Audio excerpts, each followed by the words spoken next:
नमस्कार साथियों, मैं अभिषेक पटेल वेदांत एकेडमी के डिजिटल प्लेटफॉर्म पर आपका हार्दिक स्वागत करता हूं। आज हम MPJK सीरीज़ में मध्य प्रदेश पर्यटन के बारे में पढ़ेंगे और मध्य प्रदेश पर्यटन में हम खजुराहो के बारे में पढ़ेंगे, जो कि यूनेस्को की एक विश्व धरोहर सूची में सम्मिलित स्थान है। अब खजुराहो जब यूनेस्को साइट है तो उसमें ऐसे क्या गुण हैं या किसकी वजह से खजुराहो विश्व में इतना प्रसिद्ध है, उसके बारे में हम विस्तार से चर्चा करेंगे। तो शुरू करते हैं खजुराहो के बारे में। देखिए, खजुराहो मध्य प्रदेश के छतरपुर जिले में अवस्थित है।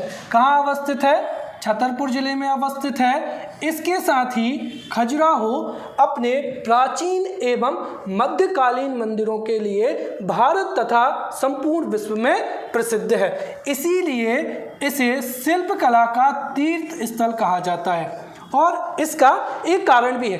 देखिए, खजुराहो में मंदिर निर्माण या खजुराहो में कई मंदिर हैं और उनका जो निर्माण है वो कई विशेषताओं के साथ में हुआ है। इसीलिए इसे क्या कहा जाता है? शिल्पकला का तीर्थ कहा जाता है। इसके साथ ही खजुराहो के मंदिर नागर शैली के सर्वोत्तम या उत्कृष्ट उदाहरण है। राइट। अब यहाँ पर आप नागर शैली शब्द से अगर परिचित नहीं है तो मैं आपको बताना चाहूँगा कि देखिए, हमारे भारत में जितने भी मंदिरों का निर्माण हुआ है वो उन मंदिर निर्माण शैली में मुख्य रूप से 3 शैलियों का प्रयोग होता है। देखिए, वास्तुकला या स्थापत्य कला, एक होती है मूर्तिकला। ठीक है, मूर्तिकला या जिसको अंग्रेजी में स्कल्पचर कहा जाता है, उसकी गांधार शैली हो जाएगी, मथुरा शैली हो जाएगी। वैसे ही वास्तुकला या स्थापत्य कला, जिसको आर्किटेक्चर कहते हैं, तो स्थापत्य या वास्तुकला या आर्किटेक्चर की मुख्य रूप से 3 शैलियां हैं। एक क्या हो जाएगी यहाँ पर? नागर शैली। दूसरी हो जाएगी यहाँ पर द्रविड़ शैली।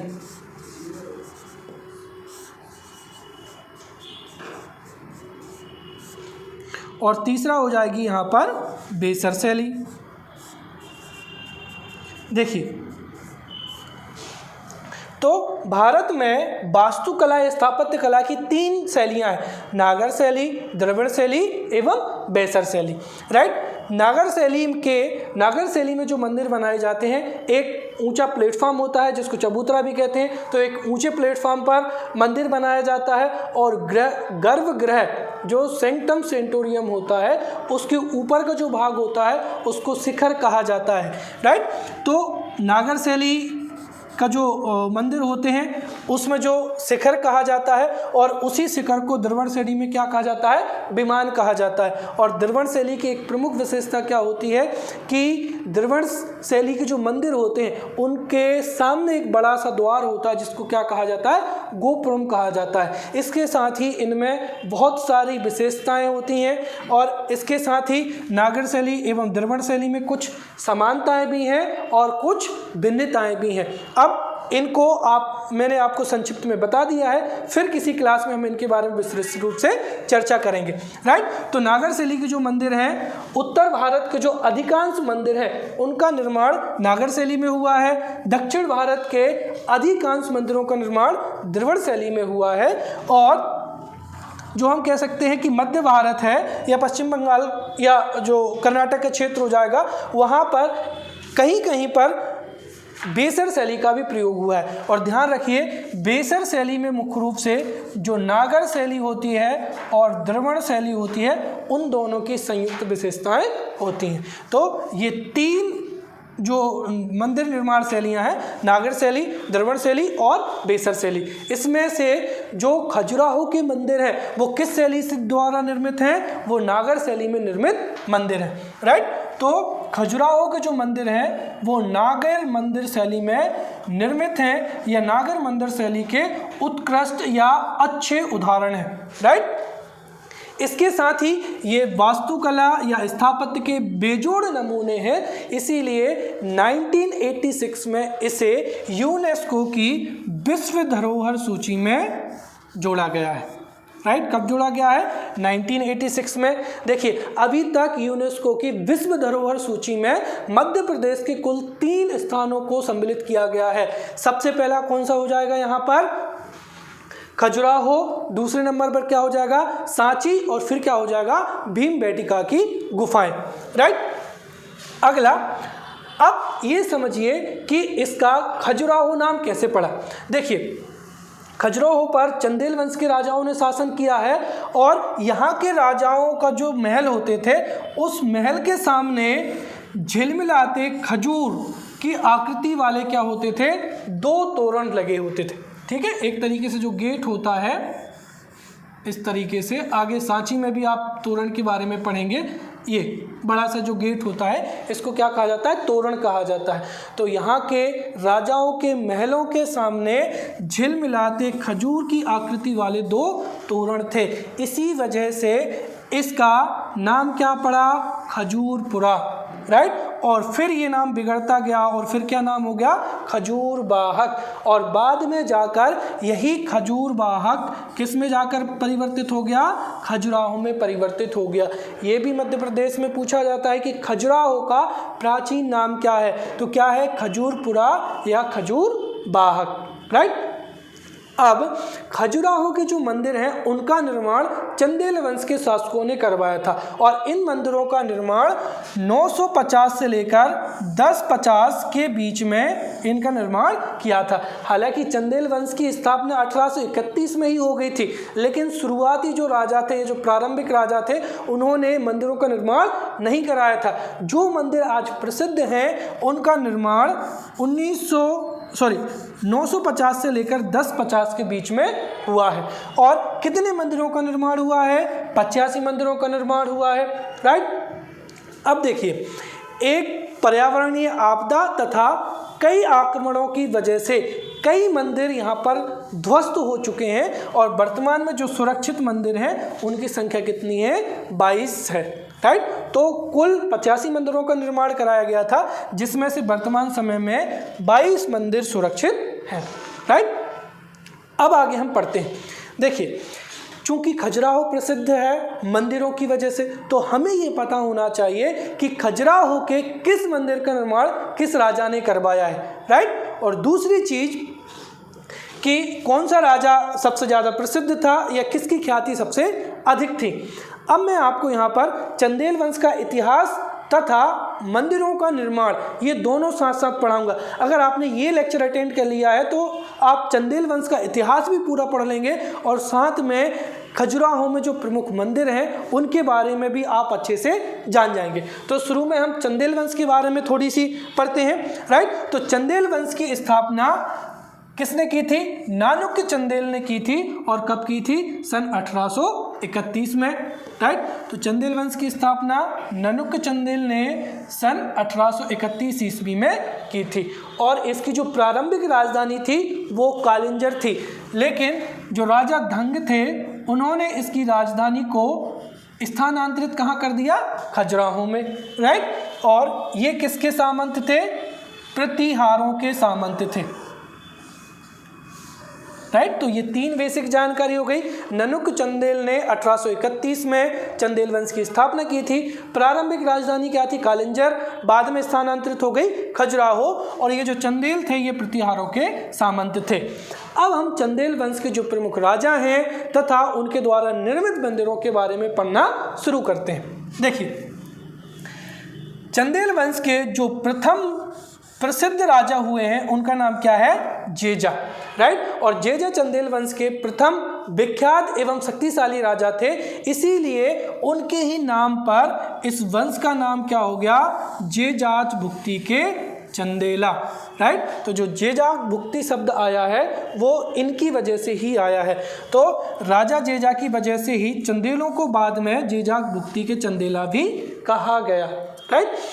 जेजा के बाद में जो अगले राजा हुए यशोवर्मन विष्णु के उपासक थे और उन्होंने विष्णु भगवान के कई मंदिरों का निर्माण करवाया, राइट। जिसमें से विष्णु मंदिर या इसको वैकुंठ मंदिर के नाम से भी जानते हैं, राइट। विष्णु जी कहाँ पर निवास करते थे? बैकुंठ में, या विष्णु जी का जो धाम है बैकुंठ धाम है, तो इन्होंने विष्णु मंदिर का निर्माण करवाया, फिर चतुर्भुज मंदिर का निर्माण करवाया और लक्ष्मण मंदिर का निर्माण करवाया। तो यशोवर्मन ने विष्णु मंदिर, चतुर्भुज मंदिर एवं लक्ष्मण मंदिर का निर्माण करवाया।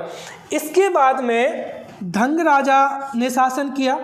धंग राजा ने राजधानी कालिंजर से कहाँ स्थानांतरित की? खजुराहो स्थानांतरित की, और इन्होंने जैन मंदिरों का निर्माण करवाया। पार्श्वनाथ मंदिर, विश्वनाथ मंदिर एवं वैद्यनाथ मंदिर का जो निर्माण है वो किसने करवाया है? राजा धंग ने करवाया है। और ऐसी एक किंवदंती है कि ये 100 वर्षों तक भी जीवित रहे थे। अगला हो जाएगा गंडदेव। इन्होंने जगदम्बे मंदिर का निर्माण करवाया था और चित्रगुप्त मंदिर का भी इन्होंने निर्माण प्रारंभ कर दिया था, परंतु इसका निर्माण कार्य जो पूरा किया था वो किया था विद्याधर ने, राइट। अब हम पढ़ते हैं, तो जेजा के बाद में यशोवर्मन, फिर धंग ने शासन किया, फिर गंड ने, और उसके बाद में क्या हो जाएगा? विद्याधर। विद्याधर चंदेल वंश का सबसे प्रतापी राजा था, जिसने 1017 से लेकर 1029 के बीच में शासन किया।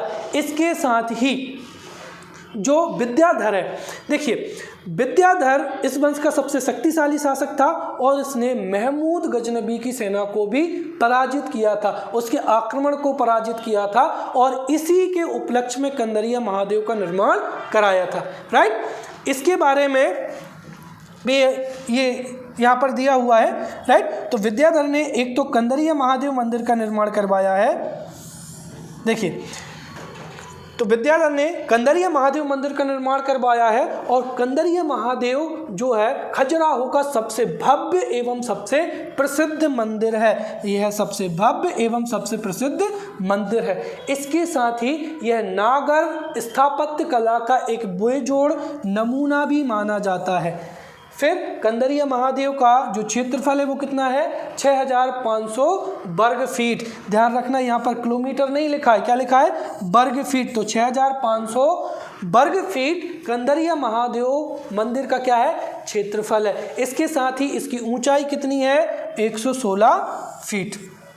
अभी मैंने बताई थी कि जो नागर शैली के मंदिर होते हैं वो उनका जो गर्भगृह होता है, और गर्भगृह के ऊपर जो गुंबद रूपी आकार होता है उसको क्या कहा जाता है? शिखर कहा जाता है। शिखर की ऊंचाई कितनी है? 116 फीट। और इसको महमूद गजनबी की सेना को पराजित करने के उपलक्ष्य में बनाया गया था, और यह सबसे प्रसिद्ध मंदिर माना जाता है खजुराहो का। ये एक मंदिर हो गया। दूसरा, विद्याधर ने चित्रगुप्त मंदिर का भी निर्माण करवाया था। अब यहाँ पर आप कंफ्यूज ना हो, ये चित्रगुप्त वो नहीं है जो यमराज के साथ होते हैं, राइट। ये इसका नाम चित्रगुप्त है, लेकिन ये एक सूर्य मंदिर है, और इस सूर्य मंदिर में भगवान सूर्यदेव 7 रथ के घोड़ों पर सवार हैं। तो ये भी पूछा जा सकता है कि 7 रथ के घोड़ों पर सवार सूर्यदेव का मंदिर कहाँ है? तो वो भी कहाँ पर है? खजुराहो में है, जिसे हम क्या कहते हैं? चित्रगुप्त मंदिर कहते हैं। तो चित्रगुप्त मंदिर और कंदरिया महादेव मंदिर, इन दोनों का निर्माण किसने करवाया है? विद्याधर ने करवाया है। आगे हम पढ़ेंगे परमार्दी देव के बारे में, राइट। तो परमार्दी देव, देखिए परमार्दी देव इस वंश के शासक थे जिन्होंने पृथ्वीराज चौहान के साथ में युद्ध किया था, राइट। और इसकी पूरी की पूरी जानकारी हमको कहाँ से मिलती है? आलाखंड से। देखिए जगनिक ने आलाखंड की रचना की थी, राइट।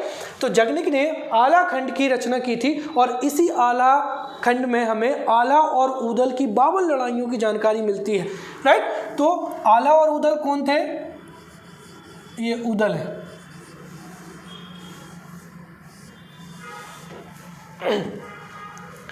देखिए अब यहाँ से आप जो महोबा की एक तरीके से जो वीरता है, महोबा की वीरता की गाथाएं आपने खूब सुनी होंगी, राइट। तो जगनिक ने आलाखंड लिखा है, और उसी आलाखंड में आला एवं उदल का जिक्र मिलता है, राइट। और आला और उदल कौन थे? ये परमार्दी देव के 2 सेनापति माने गए हैं, और इन्होंने इतनी लड़ाइयाँ लड़ी हैं जिसको हम आला खंड के या आला खंड में पड़ते हैं। अब यहाँ से एक चीज़ फैक्ट करिए, देखिए हमारा जो क्षेत्र है वहाँ पर आल्हा भी गाई जाती है, राइट, और इसके साथ ही जो बुंदेलखंड क्षेत्र है वहाँ पर आल्हा भी गाई जाती है, राइट। इसके साथ ही आल्हा और उदल, आपने ये सुना होगा कि आल्हा आज तक क्या है, जीवित है। और जो मां शारदा का मंदिर है कहाँ पर, मैहर, सतना जिला, राइट। तो आपने ये भी पढ़ा होगा कि मैहर का जो शारदा माता का मंदिर है उसमें आल्हा आज भी क्या करते हैं, पूजन करते हैं। तो ये दो अतिरिक्त फैक्ट हो जाएंगे कि जो सतना जिले का मैहर का मां शारदा का मंदिर है उसमें ऐसा माना जाता है कि आल्हा आज भी जाकर वहाँ पर देवी जी की पूजा करते हैं। और आल्हा और उदल कौन थे, ये परमार्दी देव के सेनापति थे। अब आगे बढ़ते हैं, कीरत सिंह। देखिए कीरत सिंह को इस वंश का अंतिम शासक माना जाता है और इसके बाद में 1309 में अलाउद्दीन खिलजी ने आक्रमण किया और इस राज्य को अपने राज्य में मिला लिया। तो 1309 में इसे अलाउद्दीन खिलजी ने अपने राज्य में मिला लिया। तो ये यहाँ पर हमने चंदेल वंश का इतिहास भी पढ़ लिया और साथ साथ हमने ये भी पढ़ लिया कि किस मंदिर का निर्माण चंदेल वंश के किस शासक ने करवाया था। अब खजुराहो में कौन कौन से मंदिर हैं, तो खजुराहो के प्रमुख मंदिरों की बात करते हैं।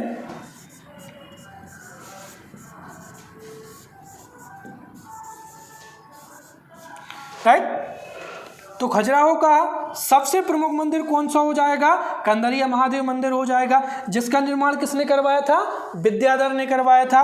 64 योगिनी मंदिर हो जाएगा। फिर चित्रगुप्त मंदिर हो जाएगा, जिसका निर्माण भी किसने करवाया है, विद्याधर ने। पार्श्वनाथ, विश्वनाथ, वैद्यनाथ, आदिनाथ, इन सभी मंदिरों का निर्माण किसने करवाया है, बताइए। ठीक है, तो पार्श्वनाथ, विश्वनाथ, वैद्यनाथ एवं आदिनाथ मंदिरों का निर्माण किसने करवाया है, धंग ने, राइट। फिर दूल्हा देव, ये शिव भगवान का मंदिर है, राइट। चतुर्भुज मंदिर, ये विष्णु भगवान का मंदिर है। और लक्ष्मण मंदिर, ठीक है, इसका निर्माण किसने करवाया है, विद्याधर ने। तो ये सभी खजुराहो के प्रमुख मंदिर हो जाएंगे। कंदरिया महादेव मंदिर, 64 योगिनी मंदिर। हाँ, एक चीज़ और ध्यान रखिए, 64 योगिनी मंदिर जबलपुर में भी अवस्थित है। कंफ्यूज ना हो आप, अगर ऑप्शन में जबलपुर हो तो आप जबलपुर को भी टिक कर सकते हैं। ठीक है, तो 64 योगिनी मंदिर जबलपुर में भी है और कहाँ पर है, खजुराहो में भी है। फिर चित्रगुप्त मंदिर, पार्श्वनाथ, विश्वनाथ, वैद्यनाथ, आदिनाथ, दूल्हादेव, चतुर्भुज एवं लक्ष्मण मंदिर, ये खजुराहो के प्रमुख मंदिर हैं। अब हम ये समझेंगे कि जो खजुराहो के मंदिर हैं उनकी प्रसिद्धि का क्या कारण है और ये किस शैली में और किस से बनाए गए हैं, राइट। तो मंदिर निर्माण शैली के बारे में हम पढ़ते हैं। देखिए, खजुराहो के सभी मंदिरों का निर्माण बलुआ पत्थर से किया गया है। ये क्वेश्चन अभी तक पूछा नहीं गया है और भविष्य में इसके पूछे जाने की बहुत ही ज़्यादा संभावना है। तो खजुराहो के मंदिरों का निर्माण किससे किया गया है, बलुआ पत्थरों से किया गया है। पहली चीज़, ये बलुआ पत्थर कहाँ से लाए गए हैं, तो ये केन नदी के पूर्वी तट पर जो पन्ना खदानें हैं वहाँ से लाए गए हैं। 3 चीज़ें याद रखनी है आपको, ठीक है। खजुराहो के मंदिरों का निर्माण बलुआ पत्थर से हुआ है, जो केन नदी के पूर्वी तट है वहाँ से जो पन्ना खदानें हैं वहाँ से इन बलुआ पत्थरों को लाया गया है। लेकिन इसके भी कितने अपवाद हैं, 3 अपवाद है। 3 मंदिर ऐसे हैं जिसका निर्माण बलुआ पत्थर से ना होकर किसी अन्य पत्थरों से किया गया है। उनका नाम कौन सा है, ये भी समझिए। यहाँ पर 64 योगिनी मंदिर जो कि दुर्गा जी का मंदिर है, फिर ब्रह्मा मंदिर हो जाएगा और लाल गुआन महादेव मंदिर। ये 3 मंदिर ऐसे हैं जिसके निर्माण में पूरी तरीके से बलुआ पत्थर का प्रयोग नहीं किया गया है, बल्कि इसमें बलुआ पत्थर एवं ग्रेनाइट का प्रयोग आंशिक रूप से किया गया। ये ध्यान रखना है, आंशिक रूप से बलुआ पत्थर का प्रयोग किया गया है। और इन 3 मंदिरों के अलावा बाकी सभी मंदिरों का निर्माण बलुआ पत्थर से किया गया है, राइट। तीसरी चीज, खजुराहो के जो मंदिर हैं वो 3 धर्म से संबंधित हैं, शैव धर्म, वैष्णव धर्म एवं जैन धर्म, राइट। अब जो खजुराहो के मंदिर हैं उन सभी मंदिरों को हम मुख्य रूप से 3 भागों में बांट सकते हैं। ये भी व्यापम के द्वारा पूछा गया क्वेश्चन है कि खजुराहो के मंदिरों को कितने भागों में बांटा गया है, 3 भागों में, पश्चिमी समूह, पूर्वी समूह और दक्षिणी समूह। अब पश्चिमी समूह की विशेषता क्या है, देखिए पश्चिमी समूह में अधिकांश मंदिर अवस्थित हैं और इस समूह के मंदिर सबसे भव्य एवं सबसे आकर्षक हैं, राइट। तो पश्चिमी समूह सबसे बड़ा समूह है एवं सबसे भव्य जो मंदिर हैं वो कहाँ पर पाए जाते हैं, पश्चिमी समूह में। फिर पूर्वी समूह में जैन मंदिर पाए जाते हैं, राइट। और इसका जो दक्षिणी समूह है उसमें मुख्य रूप से एक चतुर्भुज मंदिर है जो कि विष्णु भगवान का है और दूसरा दूलादेव मंदिर हो जाएगा जो कि किसका है, शंकर भगवान का है, राइट। इसके साथ ही यहाँ पर खजुराहो में एक बेनी सागर बांध तथा स्नेह प्रपात भी दर्शनीय स्थल है। तो मंदिरों के अलावा बेनी सागर बांध भी अवस्थित है एवं स्नेह प्रपात भी अवस्थित है। तो ये हमने यहाँ पर खजुराहो के बारे में संपूर्ण जानकारी पढ़ ली है। मैंने बहुत अच्छे से आपको खजुराहो को कंप्लीट करा दिया है, इससे कोई भी क्वेश्चन बाहर नहीं जाएगा। अगली कक्षा में हम जो मध्य प्रदेश के अन्य पर्यटन स्थल हैं उनके बारे में विस्तृत रूप से चर्चा करेंगे। Thank you.